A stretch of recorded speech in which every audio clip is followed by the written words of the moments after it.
All right, folks. Circling up, form the mosh pit. We're here to check out the new single by Tom MacDonald, Whiteboy-ish. I've had a interesting relationship as a viewer of this artist since he came on the scene. And I'll share some of that based on how relevant it is to this song here. Let's just see what we got going. White boy, got it rattling the trombone, boom. Got it blaring out the windows of the whip, vroom, vroom. This that white boy, this that 911. Okay, first of all, very good flow. I liked that pattern that he was going with. I didn't know how interchangeable this gesture is. I know it's West Coast or East, depending on how you tilt it. I didn't think we could just appropriate it and be like, W for a white boy. Okay. I mean, unless we're not talking about, yeah, whatever. Let's just see what he's got going here. This that white boy, this that 911.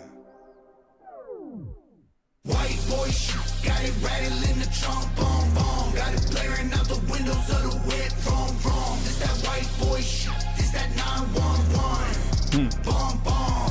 They call me the GOAT, I'm just a regular cracker. I ain't getting any blacker. Born in a wife beater with a middle finger, a lit cigarette, and my face tatted. I don't give a damn, won't give a damn, so most of them panic. There's a white boy in this mother who ain't afraid of getting canceled. Boy, that's me, boy, that's us. We got white boys by the trucks. We got honkies by the hundreds. We got rednecks popping trucks. I got an attitude like Dad had when he had a few, like a match and a can of fuel. White boy, but I'm down to get black and blue. If I catch it, it's a rap for you. White. Okay, so a lot of great wordplay. It's a rap for you. Also, him being a rapper, but it being a rap for you means it's over for you. And some different flows there. Like dad when you had a few, but the dad to do with the black and blue. Okay. I guess it's kind of a mantra of like this is about all white guys from the hillbillies to the guys in the sleeveless shirts, like what he's got. Okay, interesting. Okay.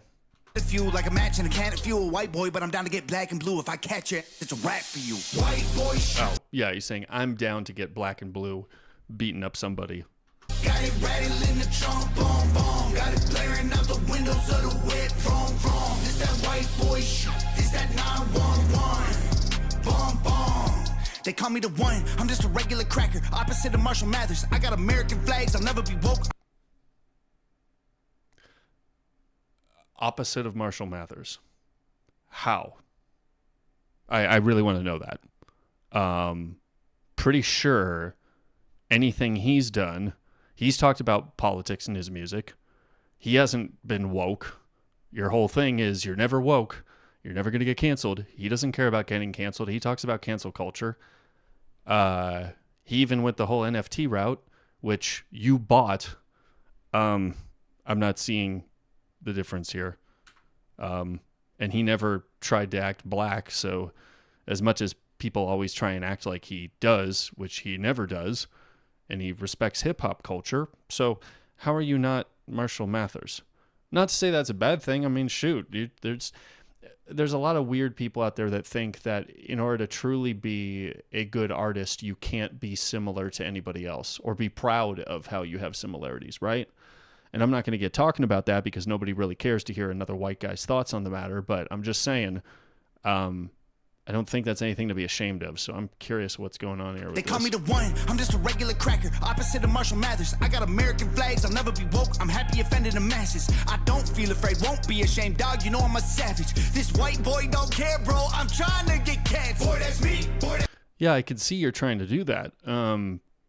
I think there's a certain point where if you keep talking about how much you don't care and about how much, you're just such a, uncancelable person. Yeah, it looks like you're asking for it, which is what he is just saying he did. I don't see how that's the opposite of Marshall Mathers, though. And this is, okay, I was hoping I could just, not have to say anything about this, but I used to really like his music. And here's how he roped me in. He said something that was related to his life experience in his White Boy song, that was related to him, which played off of a concern that I was having with our culture at the time, where it did seem like, because I saw it on social media, there was a few places where some angry people of a different ethnic persuasion were thinking that white people needed to all die.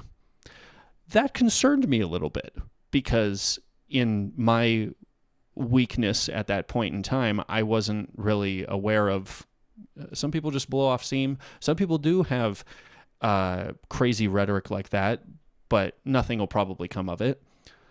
But then you get all these movements that seem to come up acting like, well, let's just on-site anybody that we don't like, because that's what we need right now. And it did seem like some crazy stuff was going on in our culture at the time. So the fact that someone was trying to stand up and be like, hey, I've been called things that I'm not, and I want to talk about that, I think that's a fair enough move to go into, right? I think it's totally fair to be reasonable that every last one of us has the propensity to hurt other people in an unjust way. And we should all strive for all of us getting equally treated. All of us. You know? It's the same nonsense that people get into about supporting men's mental health. And people will be like, well, women go through more than men. Okay. Say you're right about that. I don't think we have to separate one from the other in this discussion about men's mental health. There are certain ways that men suffer that are completely unseen in a lot of cases and not talked about in the media, not respected on social media. And, you know, it's different than what women go through. So understanding those differences and seeing it as an opportunity to talk about things, to try and bring unity. So whenever he would come out with a song that had anything to do about unity or had even an iota of truth to it, it just made it easier for me to be ingratiated to his music. And then he really started to go this whole route of like, oh, I just don't care about any hate. I just get it all the time, but I'm just not even going to talk about it. Listen, even Maury Calliope, who is completely undeserving of the hate she gets, she still gets hated on when she hasn't even spoken about haters in a while. She used to at first because she was trying to tell the facts of, hey, you got to actually work for what you want to get to and not whine about it. And people didn't like that.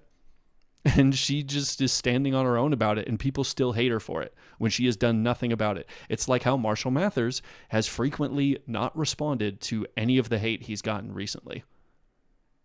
Big Zoo put out the worst diss track ever, and he was just egging for some attention. You're not going to get it, dude. And I don't get where this man's going with this stuff. It's like, you've said it before, how frequently you don't care. And I know that for some of us, especially younger people who do feel like we can't really say anything to anyone, we can't really poke the bear, anyone who has a voice to speak up about their own situation and proudly act like they don't care might really feel like a standard bearer for us. But what else is he doing besides that? You know I'm a savage. This white boy don't care, bro. I'm trying to get cats. Boy, that's me. Boy, that's us. We got white boys by the trucks. We got honkies by the hundreds. We got rednecks popping trunks. Trying to verbalize it. You ain't ever gonna hurt a giant. Ain't worth the violence. Can't burn what I am. You can hide when I finally find you. I'ma turn you into fertilizer. White boy. So that might actually mean something if you did something about it. This is where the rap that you apparently are trying to separate yourself from, will actually take action. There are big-time rappers out there that when they talk about turning someone's ass into fertilizer, they will actually pop the trunk and shoot them. Now, I know you did a video a while ago on, oh, the Illuminati's hunting me, and I don't even know if you were making a joke about it or if you actually were in your head about it. But you had a gun on you every single room in the house, as the camera was apparently, you know, the Illuminati trying to get you, and you're flashing it at them. Okay. Are you actually going to back this up? Are you going to sit here acting like, oh, yeah, well, I'm uncancelable. You can't touch me. We're just so great. What's the point? What's the point? I truly don't understand it. And if people respond that, well, we're just looking for someone who's going to champion us, hasn't he done that already? At what point is it getting ridiculous and you're just looking for a fight? And I only say this not because I'm thinking that he's not going to pull a gun on someone. He probably might, but there are plenty of people out there that will pull it a lot faster than you if you keep going with this mantra. And if that's truly where you want to go, I think there's plenty of ways that can be settled a lot faster than what you're doing. I don't understand what your point is here. Worth the violence, can't burn what I am. You can hide when I finally find you. I'ma turn you into fertilizer. White boy shit, got it rattling the trunk, boom, boom. Got it blaring out the windows of the whip, vroom, vroom. This that white boy shit, this that 911. And also, God bless it. Like I said, your rapping's good. You have some flows and all that stuff. This is your fourth chorus on a song that's less than 3 minutes long. That's completely unacceptable. Yeah, you're different than Marshall Mathers. I'll give you that. He doesn't even put this many choruses in any of his songs, especially the really short ones. What is happening here? It's that WHITEBOY until I DIE die. Okay. What does that mean? What does that mean? What does that look like? What are you standing for? The people who look like they're in low income housing? Are you trying to stand for them in giving them reason to fight for something more? Or you've at least relayed that message with some of your music, where you actually care about trying to better yourself and bring your whole family into stuff. I thought that aspect, that one section of one of your previous songs was really powerful, that you got out of the bad situations you were in and pulled everybody else up with you. Your family, you got people in your life who are not doing so well working for you. That was great. What is the point here? What are you saluting here? Are you saluting people who have white skin? Are you saluting men who, by the looks of what we have with the tattoos and stuff, felons in jail, that kind of thing, but they act like they don't care? Is that what you're doing? Is that what you're standing for? Because you've given no specificity to it. And now you're driving around what looks like a, okay suburban area. What are you standing for? Just white skin? I don't understand. I don't get it. It's at WHITEBOY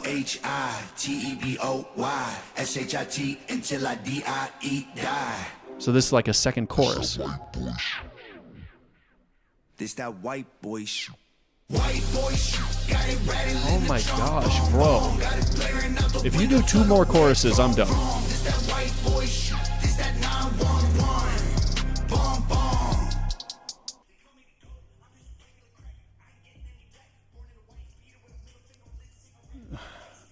Okay, well, you did one extra chorus, not two.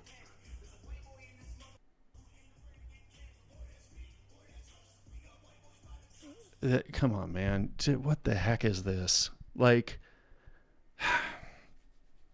I'll be honest. In being more aware of how caustic a lot of the culture got, and getting roped into thinking that the loud voices on social media dictated how the rest of the culture was going to behave. If there was a lot of screaming about hatred towards white people on social media, specifically Twitter, let's just be honest, there was a point where I was scared that was going to be a problem. So when you came out with a song like Straight White Male, I actually championed that song because I was like, oh, thank heaven, someone actually cares about us in this world where it seems like all of us are just going to get crazy stuff's going to happen. I don't get what you're standing for now. None of this makes any sense. Please, all your fans, tell me in the comments. I'm not doing this in disdain for what he's doing. I just don't understand what his mode of music is anymore. I don't get it. And the Marshall Mathers line doesn't make any sense. How are you opposite of him by any stretch of the imagination? Backstory, accomplishments, what you're standing for with constantly acting like you don't care and you're trying to get canceled and you're trying to... Why? Are you actually trying to change anything or are you just trying to rile up people? Because there's a difference there. I don't get it. I don't understand any of it.